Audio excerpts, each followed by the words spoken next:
Hello, everyone, and welcome back to the Commander Clash podcast, where we talk all things Commander. And today, we are going to react to the new Commander bracket system that Wizards of the Coast just rolled out. It's a matchmaking system in an attempt to facilitate your Rule Zero conversation, to balance power levels, to have players meet expectations of one another.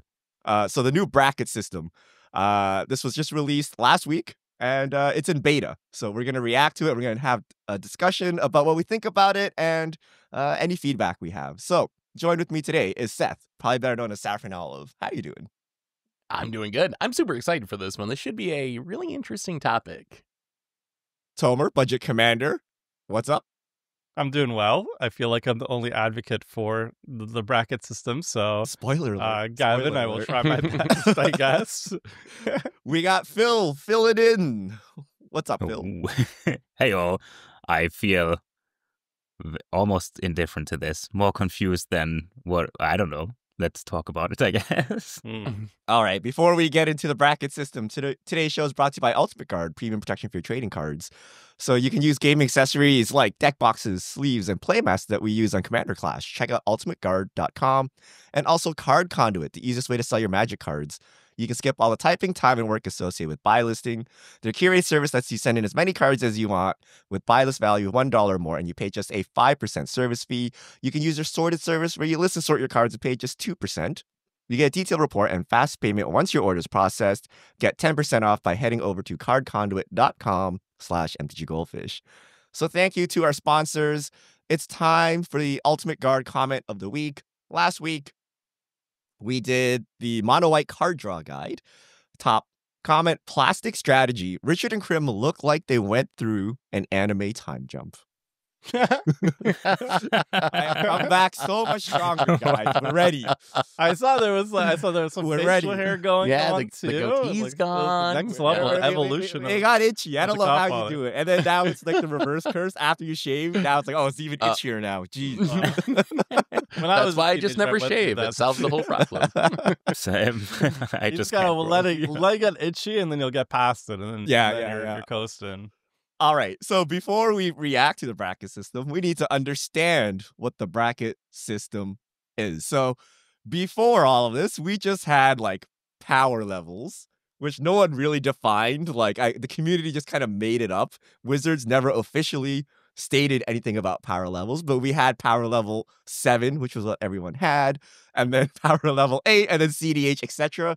So Wizards took their spin on this, released some information. Tomer, why don't you break down what the bracket system is?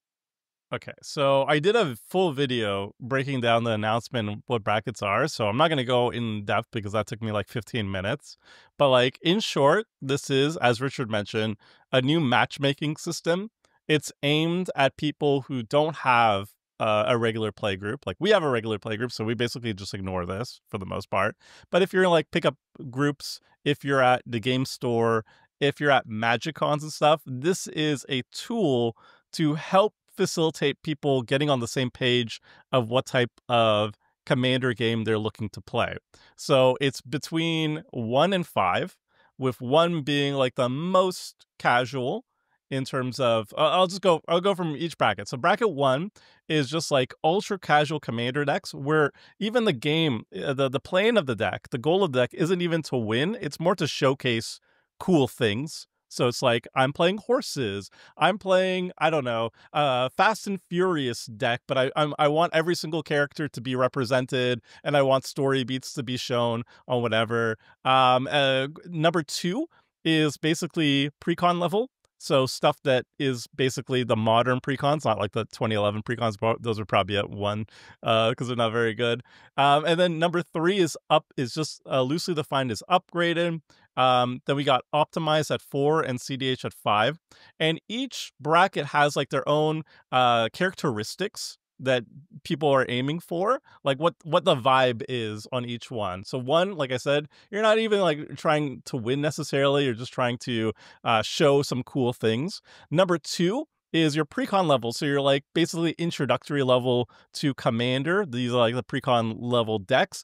And there's certain things that like casual people at lower powers do not want. So mass land denial, no chaining extra turns, no 2-card infinite combos, and no game changer cards are allowed in this one. And we'll get to game changers in a little bit. And very few tutors. So that's basically the precon experience. Precons are built that way. And then upgraded, you're allowed a couple game changers, but still no mass land denial, no extra turns, and like ease up on the tutoring and stuff. Then 4 is like high powered. Like you take whatever deck you really like and you just optimize the crap out of it. Whereas 5 is the same restrictions as number 4, but you're focusing on like tournament play. You're CDH. You want to focus on tournament play. You want to focus on a meta. You're busting out your rogue sign stuff, that sort of stuff. And then the last thing is game changers. It's like 40 cards that basically make a big impact on the game. They're a combination of like salty cards that like casual players generally don't like seeing at lower power tables, or cards that have like such a high impact, put you so far ahead of the rest of the table with one single card, like your Rhystic Studies, your Jessica's Wills and stuff like that, that they kind of don't feel good in place at a very low power tables, or like they are leagues ahead of other low power cards. So basically, like the brackets as a whole, they're meant to just kind of have you find what style of game you're looking for and give you more terminology to figure out what style of game you're looking for. I hope that was an okay That summary was of a it. lot of information. Let's TLDR. That was a lot of okay? information. Sorry. 3 is probably 7. So 3 or 4 is probably 7. So like 2 and down, you can like kind of ignore, right? It's like pre-con and below. If you're listening to this podcast, this is probably not important to you. But the important thing is from 1 to 3, a blanket ban on mass land denial. Yeah. And they count that as 4 or more lands being impacted. So Ruination explicitly called out, Blood Moon explicitly called out, obviously Armageddon and things like that. On the lower power levels, no 2-card infinite combos, no extra turns or chaining extra turns. So whatever, few tutors. The most important thing, which everyone's kind of honing in on, is this 40 card list of things called game changers. So this includes things like Smothering Tide. It includes things like Jessica's Will, Force of Will, Fierce Guardianship. You can find the full list, but if you go to EDH Rec and sort by the top cards, remove the stacks pieces, it's like close to the top 40, right? It's like the high-powered cards that people For are a kind of salt salty scale, about. yeah. The salt score, yeah. And then in power level or in bracket level 3, you can have 3 game changers. In 2, you can have, or 2 and 1, you can have 0, right? So that's the thing people are looking at. And then 5 is CDH. 4 is this nebulous, exact same definition of CDH, except it says you don't pay attention to the metagame, but 2-card combos are allowed in 4. So we'll talk about that in a second. So that's it, right? And then if you're curious, your game changer count or whatever, all of the common tooling on the internet has updated. So like Moxfield, Architect, MTG Goldfish.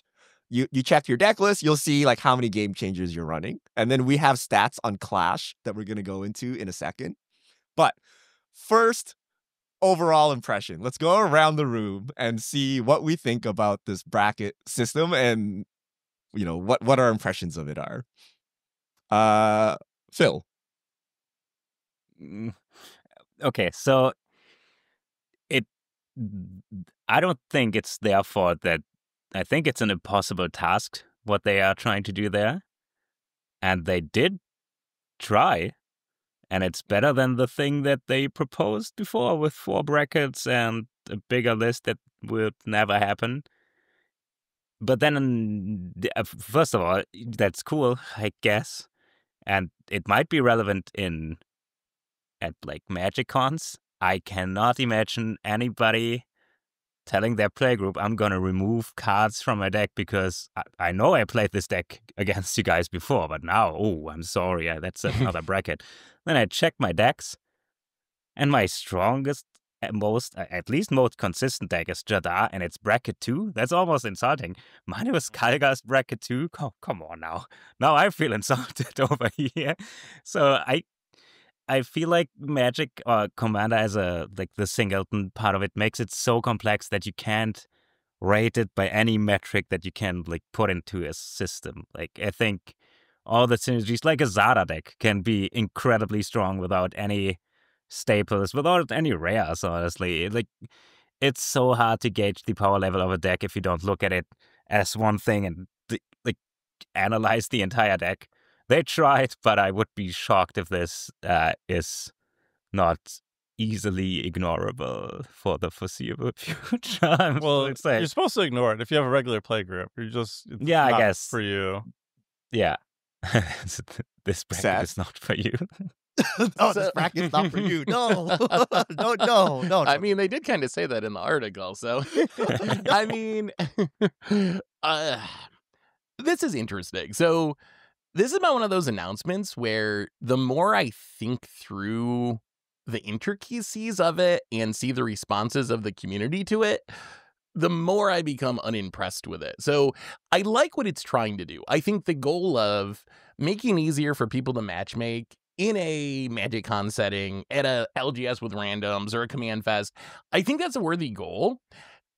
I'm not sure the system actually is going to do what it's intending to do, though, because I think that from what I've seen from the response of this is, I think what Wizards was trying to do is be like, we already do this Rule Zero thing. Here's like a few extra terms that you can kind of use in your Rule Zero conversation that might slightly make it better. I think that's what they were trying to do. But how this announcement reads to most Magic players, based on the responses I've seen, is, okay, now we have a set of rules of how to play Commander, which I think is what most people really want, because a lot of people don't like Rule Zero, and they don't want to go to a bunch of strangers and have a big conversation about all the cards in their deck. So I think what people want is like, okay, here's a set of rules. Now I can just go play Commander. I don't got to deal with this. And the responses I've seen from people are mostly not like, oh, this is going to make my Rule Zero conversation easier, but like, oh my God, I got this super busted level 4 deck and I can take out 2 cards and I can play at level 1. Oh my God, isn't that so cool? I'm going to win so many more games. That's like the general response that I'm seeing from people. And I think that's natural. Like, the game of Magic in every format is about min-maxing and about like trying to find your way to do the most powerful thing within the rules of the system. So I would expect Magic players to treat this the same way. But I think if that's how people treat it, this is actually has potential to be a big negative for Commander rather than a positive. If people take this as like, it actually doesn't matter at all, but maybe it helps you in your Rule Zero conversation some percentage of the time, it can be a positive. But if people are going to treat it like an actual rule book, I think it's actually we'd be better off if they never announced this. All right, so I know Tomer likes the system, so we're gonna save him last to save this conversation. Because I think the system is like kind of trash, and here's the problem. Okay, it's exactly what Seth said. So power level is a very gray area, right? It requires you to understand your deck and to understand like kind of the meta game, and then you know how strong your deck is. Right? It's very gray area. It requires a lot of knowledge. And then they take this black and white, very definitive looking chart, which is like 3 game changers, a list of 40 cards, and say, use this as a guide to determine this like unknown power level. But most people just see this black and white chart and apply it and call it a day, right? Mhm. And what bracket is your existing deck question is the biggest litmus test of this, right? If I asked you what all your decks are, you should have snap said bracket 3, most likely, all of them. Instead, what did we all do? We went into Goldfish, we went into Moxfield, we're like, oh, my Jadar deck is level 1. My Birds deck is bracket 1, right? Oh, I'm insulted, or, I'm going to go pub stomp or whatever, but that's not right? Because when you know how your deck works, you're like, it's actually a 3 or a 4, but everyone uses this number, which they're not supposed to be using, to then apply it to their deck. So I think the system just causes confusion and, I don't know, like misinformation. So it was better to just give no guidelines and say, you guys think about the power level of your decks and then work it out, versus here are some rules that don't really apply because you got to use your game knowledge anyway to like override them, but it kind of helps, and then have people go at it. So I think it just causes more confusion, and good luck explaining this to a new player, right? So I don't know that it helps at all. So it just causes a lot of churn, and this seems like preseason talk or something, something like, we're bored, so we're sitting around talking, and I don't know that it actually helps at all. So Tomer, You play pickup games. You like the system. Save it for us. So basically, I agree with Seth almost on every single point, and Richard, I agree with most of what Richard said too. But I'm more optimistic and hopeful about the Magic community, I guess, because like you all mentioned, the point of this is not a power ranking system. It is not a power ranking system. It's a matchmaking system. And there's a very big difference on that. And if you look at the brackets out of context and you just say like, oh, I see if I put this in my Mox field, it's popping me out a 1 or whatever. It's like, no, if you read what 1 actually means, it means like I'm just trying to show off a cool thing. That's the difference between like 1 and 2 really is like, I'm not even trying to win. I'm just trying to show you my build a pony deck that is all horses, like, and I'm not trying to win. I'm just trying to show you how as many horses I can before I lose. And then number 2 would be like more appropriate for you. And then it's like, well, this deck doesn't run any game changers, but it would pub stomp any precon level deck. And it's like, yeah, it says in the article to self-evaluate, like this is not like you're not just supposed to pump in a number and then say, oh, well, Moxfield told me it's 2, therefore it's 2. So because of all these things, if taken out of context and if like used in an incorrect manner, I think it's actually very bad for the community because people will be like, oh, well, I'll optimize a bracket 2 and I'll bring the most pub stompy thing possible, even though the article's like saying like we can't stop bad actors. It's impossible. So if the community is doing that, then it's really bad. But at the same time, I feel like what we had before was absolutely we had nothing. We had a power level system, which meant nothing because everybody's own power level set is equal to their own in-game experiences. There was no unified code of what a power level system was. And this is their first attempt at having a unified system on having terminology on what type of game people want. And I think that's admirable. I don't think it's a perfect system, and we'll get to a lot of the issues I have with it soon. But I'm hopeful that after like the initial negative feedback, which is inevitable, change is bad, that people will be able to grasp this system. I believe Magic players are going to be able to handle it. Like we've learned the initiative. If we can handle the initiative, we can handle reading beyond just a bracket chart. I think we could do it. I believe in us. I'm glad you brought up the bad actors thing because I'm actually curious. That's something I've been puzzling over since they announced this. What does that actually mean? So I assume if you lie and you're like scumming and cheating, like you're a bad actor, but like is being like, well, I got 4 game changers in this deck. I'm gonna take 1 out so I can play at level 3. Is that being a bad actor? Like, isn't that just using the system? Like, yeah, what if you take out all 3 game changers? So you want to play at level 2? I can take out these 3 cards and play at level 2. Like, I don't know how you can qualify that as a bad actor. To me, that sounds like Magic players being Magic players and doing exactly what the game incentivizes them to do. Easy example. I have a John Benton list. I also have like a Haldon Paco list. You all know that John Benton is a menace, Yep. That if you see John Benton, you gotta tighten up. You gotta find your removal spells, and you're in for a wild ride. My John Benton list, $20. I could say it's power level 1. I could if I wanted to. And we sat down at a table and everybody was like, I got this horse deck. I got this Frozen 2 deck that just has like Elsa and whatever people in it. And then I'd be like, I got John Benton. Moxiel says it's a 1. And then I sit down and I beat the crap out of all of your thing. And Elsa doesn't even have a chance to even be cast. I think that's the example of a bad actor and be like, oh, I'm sorry, Moxiel told me it's a 1. I didn't do anything wrong, you guys. It's like, no, you know what he did. I agree with you, Tomer, but in this case, how did the bracket system help you at all in determining how powerful John Benton was? Like it provided literally 0 guidance to you to determine that you were at a 3 or anything, right? Like you had to understand John Benton. You had to play it a couple times and then understand that it actually pub stomps everything. And even if you take out all the staples, it's still a 3, right? But the thing didn't help you in any way, right? You had to do that by yourself, essentially, right? I think the bracket system's not there to force everybody to figure out how their deck is supposed to be working. It's more like to facilitate that conversation. Be like, all right, I want to sit down and I want to play my Frozen 2 deck.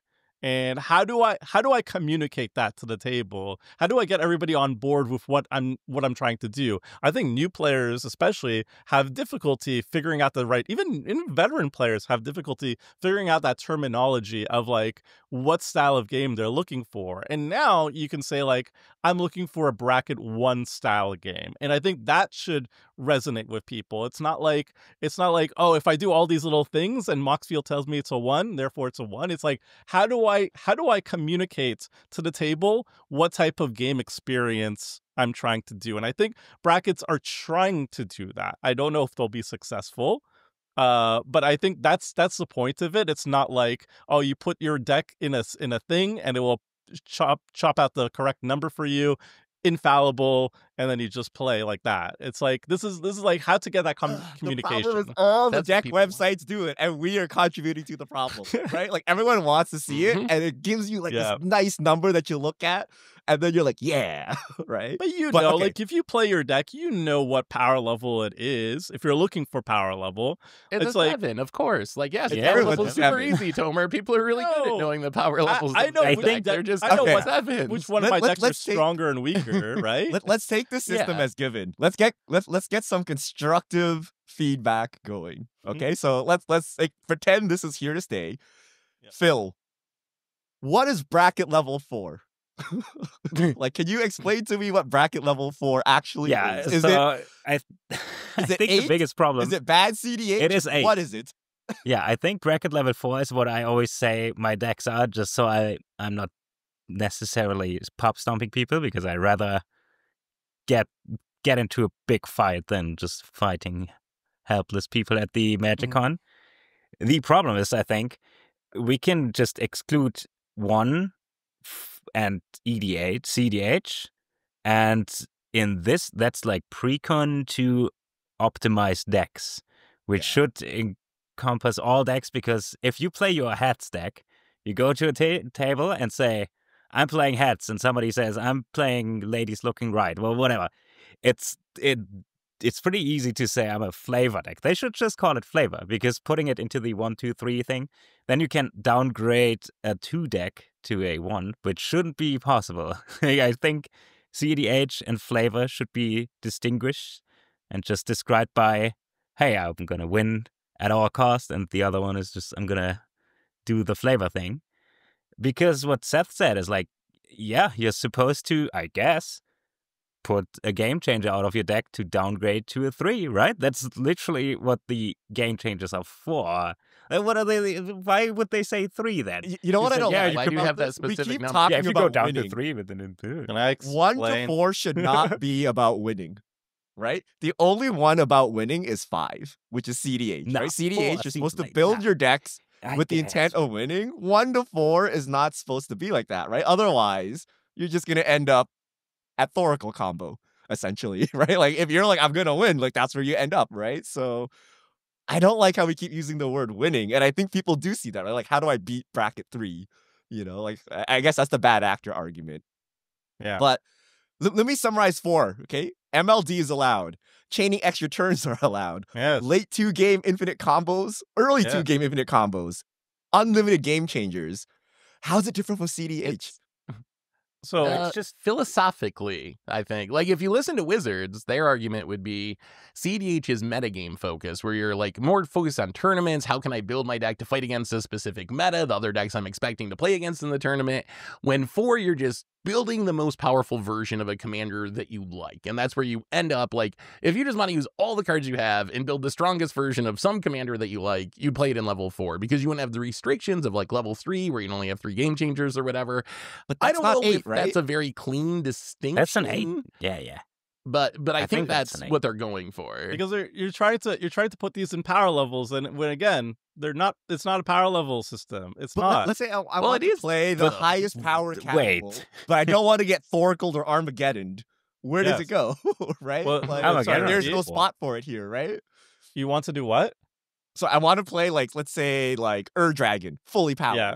Okay, but I don't want you to ad nauseum me on turn 1. I don't want to see a Thoracle combo. I don't want to run into stacks. To me, I think that's today's 8, right? I think That would that's be 8 you want to today. play optimize, but you don't want to play against a CDH meta, right? Like you're describing, like Adnos combo, Thoracle combo. Those are meta win conditions. Those are meta strategies. So I think that would be a very But clear they're cut. not Like explicitly banned here, right? Oh five. no, I would think those would be 4s. I would see. I think that is. I mean, it Oracle? literally says anything goes. Like it's time to go wild, play everything, no restrict. Like that's Wizards' words on it. Like I think it's more like there's a handful of commanders that are actually legit in CDH, right? You have these tier commanders. If you're going to go play a tournament, you're going to play one of these handful of commanders that are really, really good.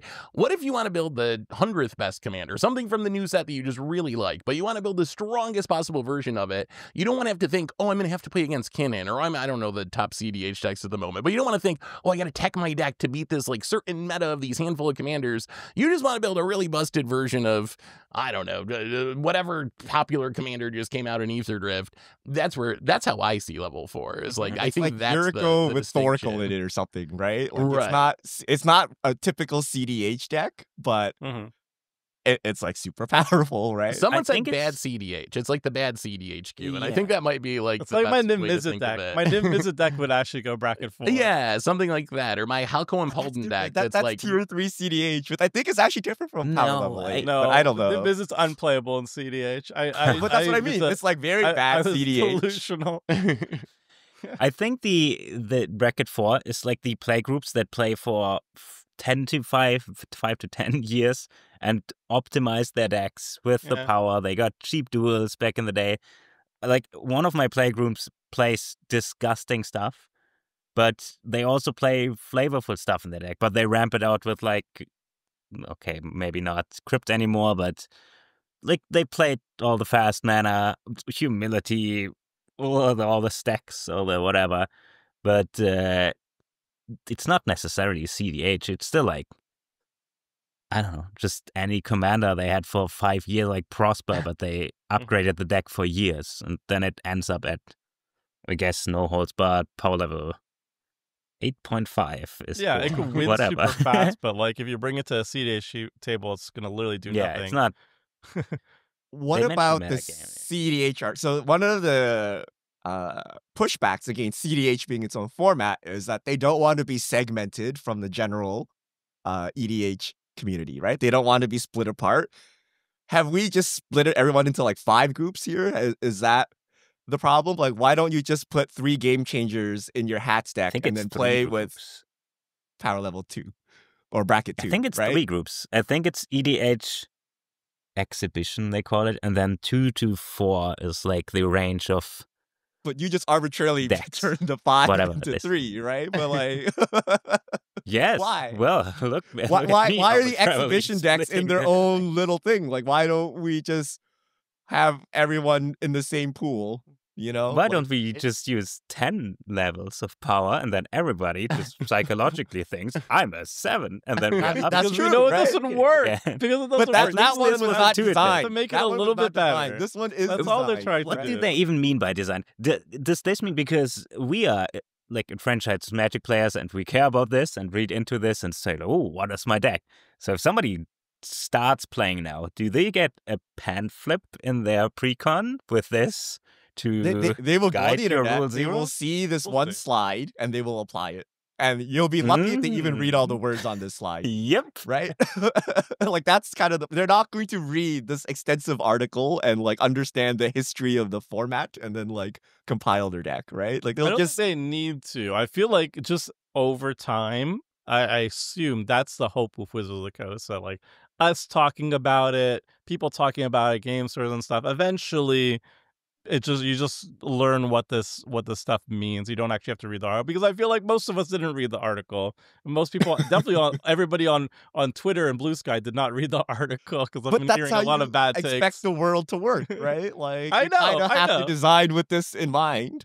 I know. So like that's my fear with it too. It's like I think it's a step forward because we started with 0. There was nothing.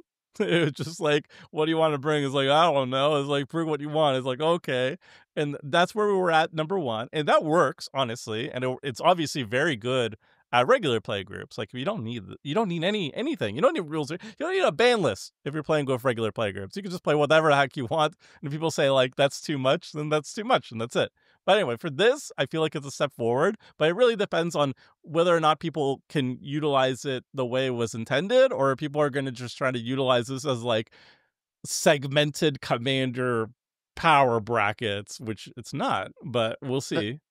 I feel like the problem with using it as it's intended is kind of what we were talking about before, where you got to make a lot of adjustments to this. It's not like it's just so like we were talking about John Benton or some of your budget decks.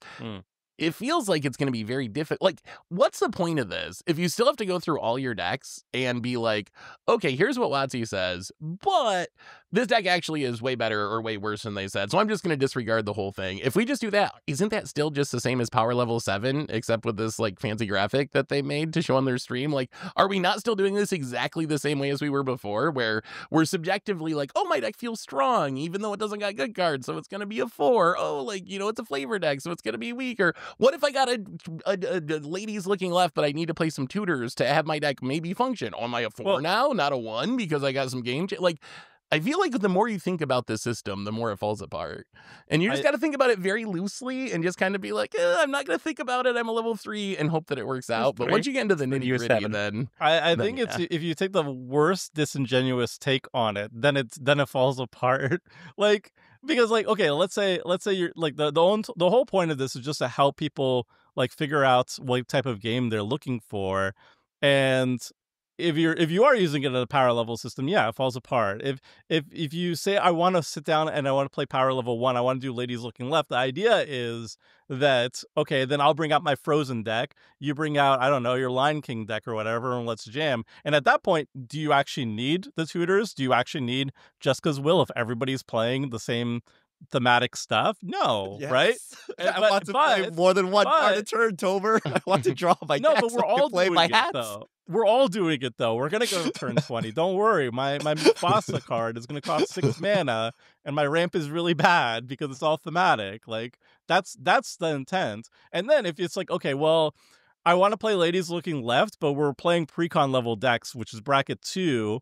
Okay, is it okay if I throw in some tutors and stuff? Like, I just want to make my bracket 1 deck more spit up with you guys. Is that okay? And the answer is going to be yes. But it's just like it's just more conversation tools. That's literally all it is. You know what this reminds me of? Okay. Oh, go ahead, Seth. I just got to say, you keep saying it's not a power level ranking, but is it not explicitly a power level? Like, it's just reading it. Like, level 4 says high powered commander. Level 5 is high powered with very competitive metagame focus. Level 3 is beyond the strength of it. Like, is it not like you're getting more powerful as you go? Like, I'm so confused. What is the distinction that you see between this and it being a power scale? It's matchmaking, not because so the major part of it, the large factor of the bracket system is actually salt, and salt is not actually tied towards power. For example, like a lot of mass lane denial cards are almost unplayable. Like we're not even talking about like Armageddon. Like Armageddon, you can say like is powerful in certain decks. Let's take like I don't know, like a 7 mana Armageddon spell or something like that. That would still be not allowed in brackets 1 to 3, and that's not power at all. It's just that people at low power at casual tables, at casual Magic, end up not liking this. We see the salt scale. We see that certain people don't like certain strategy, and it's not tied to power. It's just tied to salt. And so that is a large factor to the bracket system, and that's not tied to power at all. So you're saying no level 4 counter deck is spells in saltier than exhibition, a level right? 1 deck, but not more powerful than a level 1? I'm very confused. So four is like you can play werewolves with your blood moons and stuff, and that's fine. But if you bring that at like bracket 2, there's other certain social norms that they want to keep, right? It says it doesn't just say no game changer. It says no mass land denial, no 2-card infinite combos. Even if the 2-card infinite combo is like 12 mana and is garbage or something, nope. We don't want it over here. Chaining us return spells, okay, that could be kind of powerful. Some few tutors not necessarily are powerful, but they can lead to powerful stuff or just be against the spirit of the low casual environment. You know, like I don't think MLD is tied to power whatsoever. It's just some people get salty about it. There's a sprinkle of salt in here, but very clearly, this is a power chart. And I agree with Tomer that, in essence, when you sit down and Rule Zero talk, it goes beyond power, right? It's supposed to be salt. It's supposed to be what you want to see.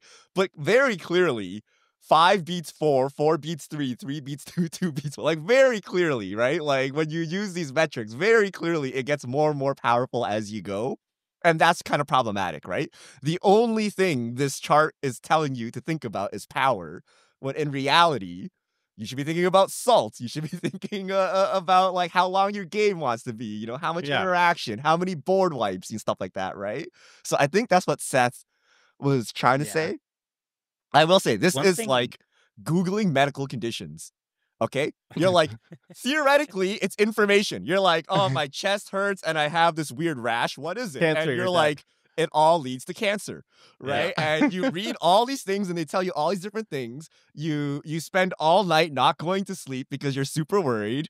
And then at the end of the day, it doesn't matter because you got to go to the doctor anyway. And then the doctor tells you you're fine. Right? Like, this is a lot of information that you can't parse. And then you got to make your own power level judgment anyway at the end of the day. So, like, don't Google medical conditions. Like, why introduce this to confuse everyone if you're going to have to rely on your knowledge for you know, power anyway? You know, like, that's what I'm worried about, right? Just a little too much interpretation is allowed here. And then, therefore, it's kind of, like, not useful. But Let's move on to game changers. Let's talk about something concrete, right? Game changers is a list of 40 cards. No game changers in 1 and 2, 3 game changers in bracket 3, and then unlimited game changers in 4 and 5. Now, I have taken the liberty to do our Clash stats a little early.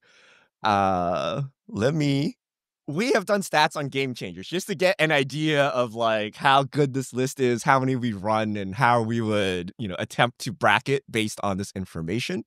This is this season from episodes 1 to Ether Drift, which would be 25 episodes. There's 4 of us, so there's 100 decks in this sample size. On screen now is the number of game changers we run. How many times we run this number of game changers, right? So remember, the maximum number is 100. So 25 times we ran 0. So 25% of the time we ran 0 game changers. 18 times we ran 1 game changer. 15 times we ran 2.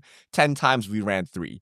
So everything below that would have been, you know, we theoretically play power level or bracket level 3 every week. So that would cover that. And then really, we have including bans. Right, because a lot of our banned cards are also game changers. Yes, so we have some banned cards that are game changers as well, right? But then now we get into the excessive game changers, right? Things that would take you into the next bracket. 11 times we ran 4, 9 times we ran 5, 4 times we ran 6, and 4 times we ran 7. Now, what are these game changers that we keep playing, right? So these are all the game changers that we play, and you can see that it's basically 2 cards at the very top. The One Ring and Ancient Tomb at 40 and 34 cards apiece. And then we have some tutors, Demonic Tutor at 19, Vampiric Tutor at 16, Cyclonic Rift 17, Trouble in Pairs 16, and then Enlightened Tutor, Fierce Guardianship 13, 12, Jessica's Will 10, and then like the list kind of just falls off dramatically at that point with a bunch of 1s. Important to note, those 1s are me. We did not play CDH this season, but we did play no ban list at once, right? So the no ban list week, because that's why you see like Sarah Sanctum and something up here. And then finally, who's running game changers? So Phil, 55 game changers. Whoa. Tomer, 54 game changers. Seth, 52 game changers. Richard, 45 game changers. Krim, 13 game changers. Krim has only been on like 2 or 3 clashes this season. But to get an idea, we would have had 25 decks apiece. So we are hovering slightly above 1 to under 1 game changer. Around per deck, Around right? 2, right? Wouldn't it be right around 2? Oh, sorry, 2. If there's- Yeah. I Mhm. can't do math. Ancient 2. Tomb at the Ring. I make that as a, Seems yeah, about I think I right. run Ancient Tomb in all my decks. And also, like, Okay. if I'm trying to do combos and stuff, I always run, like, Demonic, Vampiric, and stuff. So that's how frequently we use game changers, right? And if we just use this metric of how many game changers we're running, what is this? 30, 50. So half the time we're bracket level 3 or below, and then half the time we're above. And you can see And- why immediately you can't use brackets for game changers, right? Because probably like once or twice this season we would be something above bracket 3. But this is saying we would be above it like half the time.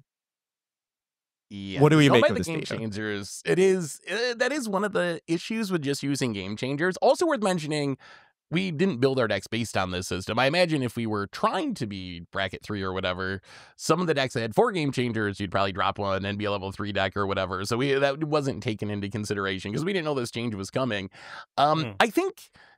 I think it makes sense. That's about what I would guess, is that we were probably level 3 power level on Commander Clash. So it lines up with what I was thinking it would be. I do think Commander Clash does illuminate some of the issues with using this system as a power scale or whatever, both because of what Richard said about the game changers themselves, where I would imagine some of the decks that have a lot of game changers are actually kind of bad. They're actually like janky flavor decks where I'm playing like several tutors, the One Ring, Trouble in Pairs to try to like make my deck do things, and I'm actually playing a really, really underpowered, one of the worst decks that I played during the season, but it would have some of the highest level of game changers in it. So I think it's, I don't know.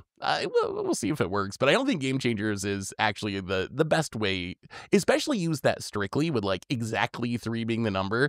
But I think like using it that strictly is probably going to be difficult. I also got to say something. It's not too relevant, but we have to say it on this podcast. Open the Way is not a game changer, and I think it should be, and it might be. I don't know. There's none of the crazy game around changer there. I list, guess We should talk about what we think Yeah, should you be can't on make it a and lot what right shouldn't be on list, it, right? though. So Open the Way is not. So there's one notable one. Necropotence is not a game changer, which is D-Pro. weird. I think But E-Pro is. Ad Nauseam is, right? Breach is. Yeah. They Other talked free about counter it. spells, like, so Fierce is here, Force of Will is here, Pact of Negation is not here, Teferi's Protection is not here, Field of the Dead is not here. I'm trying to think of our ban list, Oh. but of the ban listing, so Smothering Tide, Ristic Study are here. That's what's on our ban list, right? Also, the Other fast mana Falkland stuff like I think Cradle, Glacial Chasm. Glacier. I think Mishra's Workshop was also a really weird one to leave out. It's not Mishra's Factory. I made that Yep. mistake before. And I got grilled for it. Mishra's Workshop is a land that taps for 3 colorless mana, but you can only spend it to cast artifact spells. But let me tell you, having 3 mana on turn 1, that's legacy playable. It's very good. There's two thoughts I have on this that I want to mention. One is, I don't know how green got off so easy, being what I would say is the strongest color in casual Commander. Like, the green game changers are almost not meaningful at all. There's Survival of the Fittest that no one plays because it's $400. There's Gaia's Cradle that few people play because it's $800. And then Vorink Legs that no one plays because it's salty. None of the cards that actually make green so good, the ramp and the burst card draw, are actually on here. When if you look at like blue, for example, blue loses a huge pile of the staples that you would play. Cyclonic Rift, Force of Will, Fierce Guardianship. So it's kind of funny to see the best color get off easiest on this game changer list. I think the problem is probably, how do you make a list that keeps green in check? And I don't know if you can. Like, are you going to add Nature's Lore to the list? add Are you going to Rampant add like Growth? 3 Like, visits, rampant? Like, and even if you do, you have like the next best option. Or if you're in Nature's Lore, then people play Rampant Growth instead. So you can't really legislate away the problem with green. But I do think green, especially hearing Gavin mention multiple times the possibility of unbanning Primeval Titan, I'm like, they are viewing this format very differently than me. Like, if their idea is like, not only does green like just get a pass on this game changers list, but we're also might unban Primeval Titan. I want This is a CDH list. Wait, This dude, is I get an 100% awful lot of foil a Primeval CDH Titan. list No. to discourage fast combo, and then Smothering Tide and Trouble in Pairs just took some L's for no reason. But everything Yeah. else on this list is like hard stacks. like the Stack C commanders like Vorinclex, or CDH cards, like fast combo enablers or protection. That's why green doesn't get hit, because green is like a mid-rangey battle cruiser, I win all battle cruiser magic that would never see any play in CDH. These are all the CDH cards to make sure you don't play too many of them in your bracket level 3, essentially. Yeah. And then when you view it through that, I still don't understand why Necro's not here, but there's tons of like powerful stuff. Like Opposition Agent is another one that got strays. But it's weird, right? Like, why did white get hit? Why did Trouble Pair the Smothering Tithe get the axe, right? I don't know. I'm happy with those, but those are not Wait, CDH cards, right? And those are just casual pump stompers in the same way Open the Way is. But and I think right? you should put casual pump stompers onto the thing. But like, Open the Way. You have to convince the community at large that Open the Way is a pub stomper card, and when you do that, I'm sure it will go there on the game changer list. But I feel like not a lot of people right about have that. seen that. Yeah, but I will that say might be. they were like, it sounded like they were hinting very, very heavily that Primetime could get unbanned. I want that to happen. I want to see the chaos that happened, because I was there. I was there in the dark days. I was there when that magic was written. Okay. Well, and now that we have but Field here's of a Death, double tutor on the creature every turn. How did Field of Death dodge all this? Just can you imagine a world of Primetime and Field of Dead just in every single green deck. Just every single green deck has these two cards in it.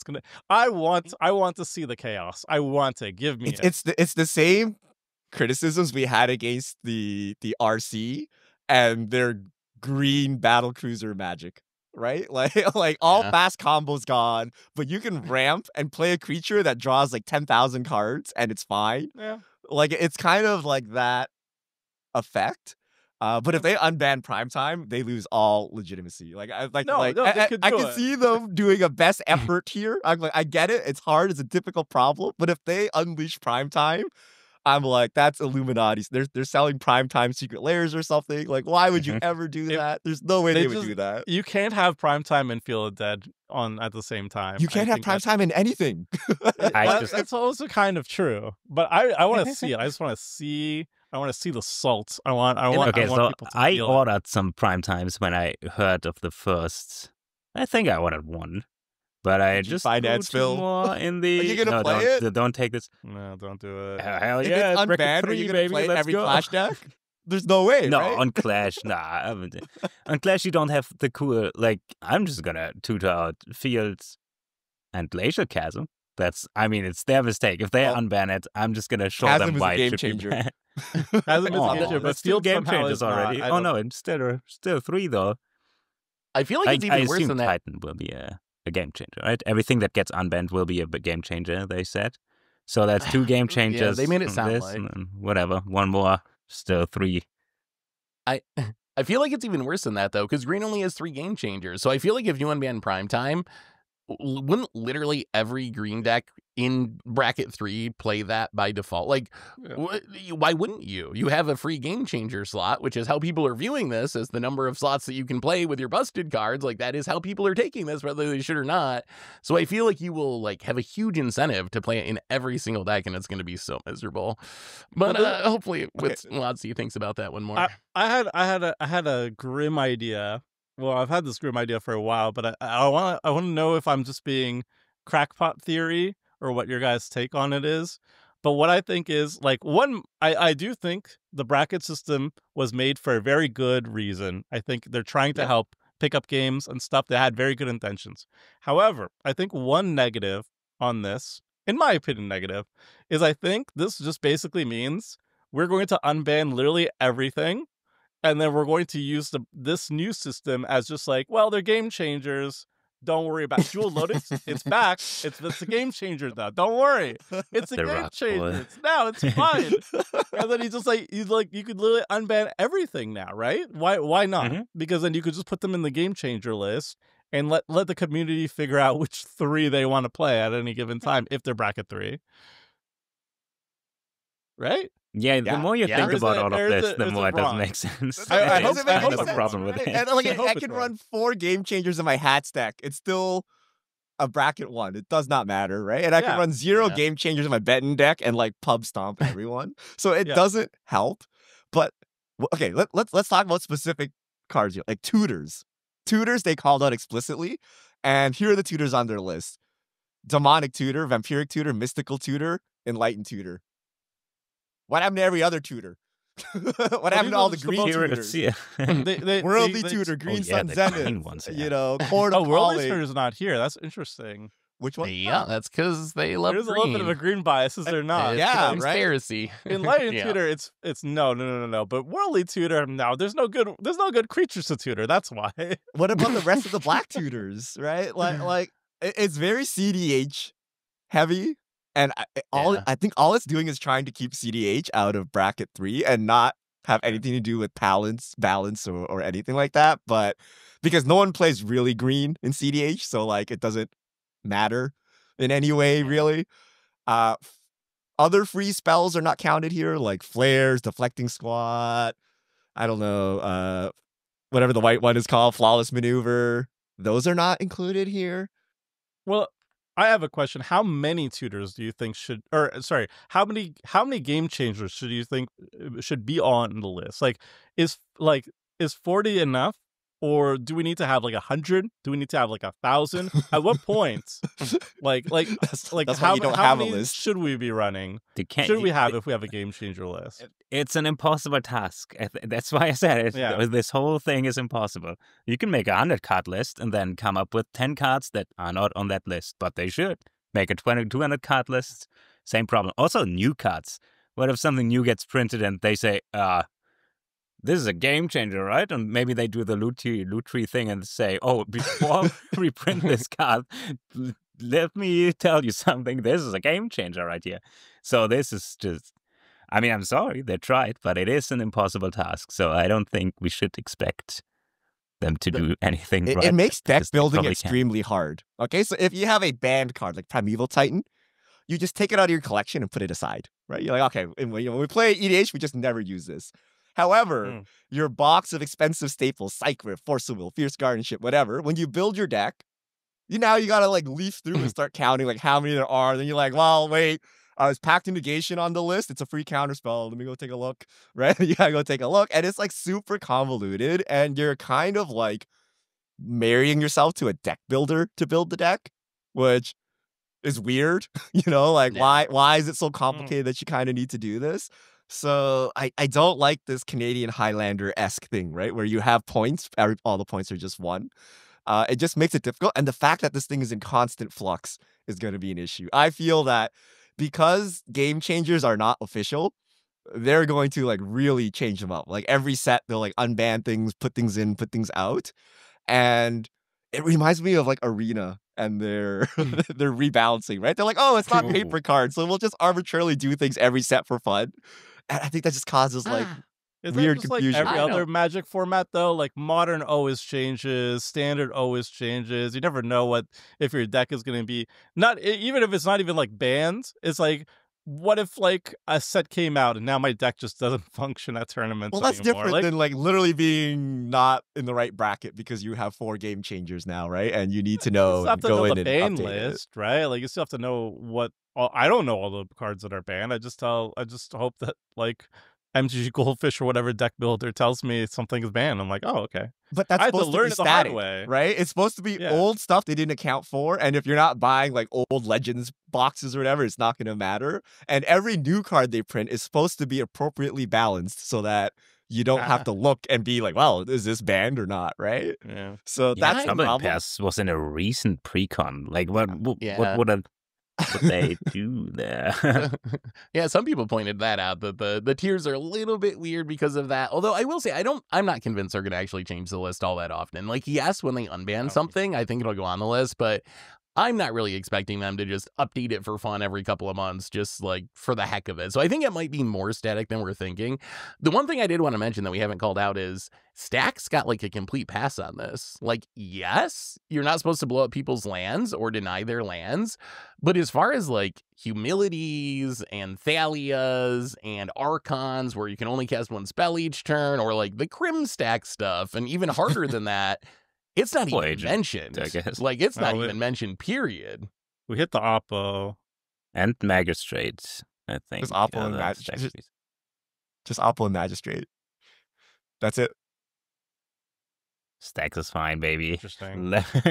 Tier 2, bring your stack. Yeah, Trinisphere abilities is on there the table, too. boys. Trinisphere. Right? Like Trinisphere. Wait, does is it Trinisphere not? on the list? There's no. Yeah, is it Trinisphere's Trinisphere? on the list. Why is it even on the list? Who plays Trinisphere in a casual deck?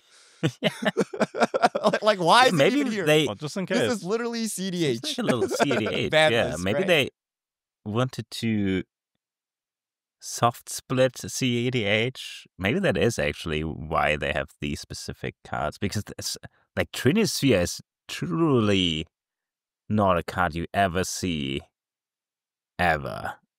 Like, what Yeah. normal deck I mean, would all play of these, this? right? Like, I feel like Constant Oppo Mist should be Agent on is, this in the same way that Glacial Yes. Chasm can be on. Like, if you Yes. roll up Yeah. with a Constant Mist Glacial Chasm deck versus like, I don't know, maybe like 80% of decks cannot deal with it, right? Like, you must have the counter spell to deal with it. Otherwise, you cannot deal with it and you will just lose. And I feel that's what this list should be facilitating, right? Like, kind of like CDH, right? If you roll up to a CDH deck, if you don't have free interaction on the early turns, you're going to just lose, right? And you have to build in a way that facilitates that. So there are cards in casual Magic that require that kind of answer, right? And Glacial Chasm is here. But like Constant Mist, things like that. Stacks, right? If you don't have enchantment removal, good luck, right? That's why Stacks is hard banned, right? Not a lot of colors can deal with it. So I don't know why. And again, since Wizards thought about this and spent a lot of resources on this, we can't complain. But this is what we would dig at the old RC and be like, well, someone played as Trinisphere at the casual table, they got wrecked, and now it's on the ban list, right? Like that's what we would say, right? So before we wrap it up, let's talk about our personal decks and how we feel the bracket system applies to them. So Tomer, how are you applying the bracket system to your decks? I think, well, I looked at it. I popped it into our deck builder at mtggoldfish.com. And out of the 14 decks that I currently run, there are 3 that are bracket 2 according to the deck builder, just without like self-evaluation and stuff. 7 that are bracket 3 and 3 that are bracket 4. And then all my budget brews that I gifted away, which is 11 over the years, they were all bracket 2. And I would say they all kind of fit. There was like 2 major exceptions. My fish deck, which is just you have to play every fish in the game. It runs stuff like Rhystic Study and like Sol Ring, and it had like Mana Crypt in there too, so I could play my dumb fish, and that's obviously bracket 4. So that obviously, if I was just looking at it without self-evaluation, I would know that doesn't really work out. And then a lot of my budget brews, when they say they're bracket 2, which means it's like pre-con level and stuff, it will play against, you know, stock lists and stuff. I know like my John Benton list, for example, is not appropriate at a bracket 2 table. If people say we want to play bracket 2, I know I'm not going to bring out John Benton or my Paco Halden deck. That's a little bit excessive. But for the most part, it seems like it's fine. What are you going to do What with about your you fish guys? deck? Like, are you? What are you going to do with your fish deck? I think that's the one that interests me the most. So you have this like Nothing. very Absolutely bad nothing. deck that needs Yeah. very strong. Like, But where are you against going to other play ones. it? Like, You go to exhibition. You go to and a you're Magic like, I Con, have or- 4 game changers, but I play only fish. Is that cool? Everyone will be like, yeah. Yeah. And Yep. then that'll be it. Because it's like it's more of like, how often will I be able to sit down and find a bracket 1 table? In my personal experience, it has not happened yet. It's never happened. So I actually want to have these like high powered cards so that I could play it. If people say like I want to play bracket 2 or 3, it's like, okay, I'll play my fish. If I'm at like a bracket 3 table and people are playing like, you know, pretty upgraded precons or optimized stuff, and they have their own game changer stuff, obviously the fish deck are gonna lose, but I don't care. I'm just playing my fish deck, you know? But yeah, I'm gonna Bill. keep it that way. So all my decks are 3s, besides Jadar, Miner's Karga, and Maelstrom Wanderer, which is not at all representative of the power level. And I walk away saying it's a 3, just like back in the day it was a 7. Although in reality, I will usually say either it's a 7 or an 8, because the Jadar deck just does the thing every time. It also plays Dark Ritual and stuff, has super fast stats. I don't know, 7 to 8. I think I'm just gonna stay saying Gonna stick with whatever, one. bring Don't whatever. Power level feel seven. exactly. The thing I you already run sound with, like you have a perfect grasp of your deck, though. So people are like, "Hey, I want to play I like do, bracket yeah. 3 level." You're like, "Okay, Jadar works here." And then if we're like saying we're playing bracket 1 decks, you're like, "Okay, Jadar doesn't work here." Or we want to play Yeah, like yeah. high powered, you'll be like, "Nah, Jadar's probably too weak for that." You know. So usually what I always say is high power, bring whatever, no fast mana, no 2-card infinites, early 2 cards infinites. That should be it. But Pretty is that 3 bracket or heavy. 4? Is that very good to 3? Because I It's say kind of in between. It's like you- 3.5, I think. It's like not quite Yeah, 3 it's an because you want to 8, exclude a some classic stuff, but 8. yeah, it's a classic 8. I don't know if it's going to have much of an impact on my decks, honestly. Like, I'll probably go through the decks that I bring to Magic Cons and make sure there's not an absurd number of game changers. I don't think any of them have like enough that it would be a problem anyway. So I'll probably double check that they're like technically 3s, and that'll be that. Will you make a But- bracket 2, Seth? Will you like say, I want to have one bracket 2 that adheres to mean- bracket 2. I want precon level deck. I Why want to not have do a that? stock precon Why deck. would you do that? If I want to do that, I can just go buy Yeah, a why- precon for why- $30 and then put it in some sleeves. So probably. So I mean, the problem with precon level is the naming of it. Because a precon from today is way better than a precon from 2 Mhm. years ago, Yeah. and a Well, they say precon modern from 4 years precons. ago is like unplayable. It And does say Wizard said modern. it's the average power level of a current precon. Yeah. But it's branded as just precon. So if I bought a precon from like 5 years ago, I'm like, yeah, let's go, boys. Right? And then you're gonna get Yeah. like absolutely wrecked.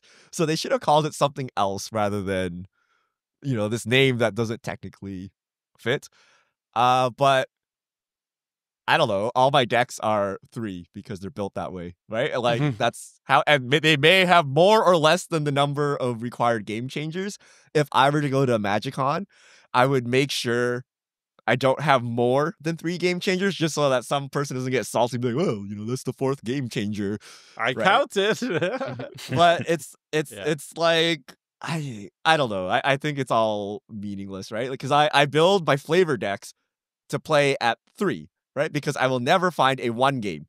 You will never find it, right? So Yeah, I will can't jam find the 1 ring Trouble in Pairs 4 tutors into Kithkin so that I can actually play a functional game, right? And it simply doesn't matter, right? Like it's clearly a Kithkin deck and it's clearly gonna suck, right? But Yeah. I'm gonna jam the game changer so I can enjoy my time sitting down, Yeah. right? I don't want to sit down there and miss land drops for 5 turns, pack it up, go home. I want then you I guys to see Kithkin, right? I think the intent is like everybody at the table says, "Can we play bracket 3?" And you're like, I'm bringing my Kithkin deck. It has a lot of game changers, but I'm playing Kithkin. Is that okay?" And everybody says yes, and then you're like, "Okay, let's go." I don't even want to have that conversation. Yeah. Like, why do I was have to hoping that this utter? was Commander gonna players, get not rid of wanting to those be social. conversations, but yeah. It's like, Has at the end of this the day, he's like, "Trust conversation me, ever bro." happened? Like, what if we all just sat down at the table and Yeah. everyone's just like, "Trust me, bro." We like bracket 3, trust me, bro, and then we're all Well, done. we never Like, have that's to have what the it comes down discussion, to, right? right? We never have to discuss this because we just kind of know. I have one more question for you guys. Do you think this makes so granting that Wizards' intent is for this to be part of the Rule Zero conversation, if that's what they're going for, do you think this in practice, when you go to Chicago or go to Vegas, whatever the next MagicCon is, do you think this will actually make Rule Zero conversations easier and quicker and less painful, or no, compared to where we were before? Like, will there actually be fruits of this in practice on the ground at a MagicCon? I would say 'Cause the exact same thing and ended up with 3, I guess, lol. I'm just gonna say the same thing as before because 3 or 4, whatever, it doesn't describe So no decks change. accurately. So I'm just gonna say, bring whatever, no fast mana, no 2-card combos that come out early, and let's go. That's it for the Rule Zero conversation. I guess bracket 3. It's I think it's gonna be harder and longer. You know what I actually hate? This goes against everything Tomer stands for, right? When we sit down to play, and then someone's like, "What kind of game are you looking for?" I'm like, Magic, play, make your land I'm drop. like, dude, power level 7, just go, right? And then Let's go. like, it doesn't matter what you say, right? When we play in practice, we'll find out what happens, right? Because you can take a power level 8 deck. If you're not good at playing, it doesn't matter. You know what I mean? Like, if you don't use your stacks pieces appropriately, you can't use your commander for value. You're effectively playing at a 3 or a 2. So in reality, we'd have to play the game, and then we'd be like, okay, some weird crap happened, right? Now let's adjust.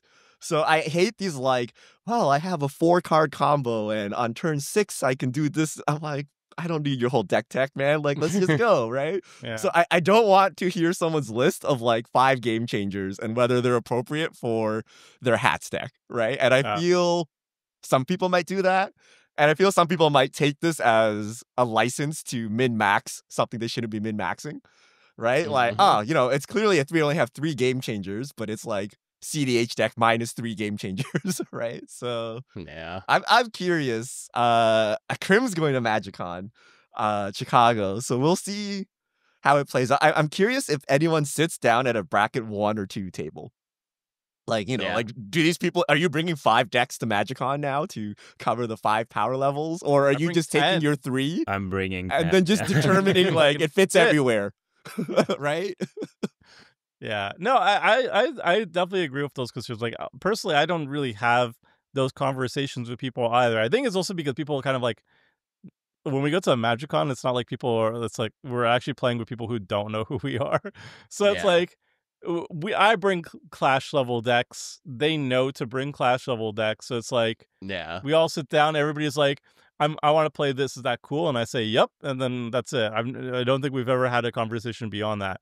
But I'm just thinking about the people who this might actually help. And I think I'm optimistic. I'm going in. I'm open-minded. I'm willing to try something new.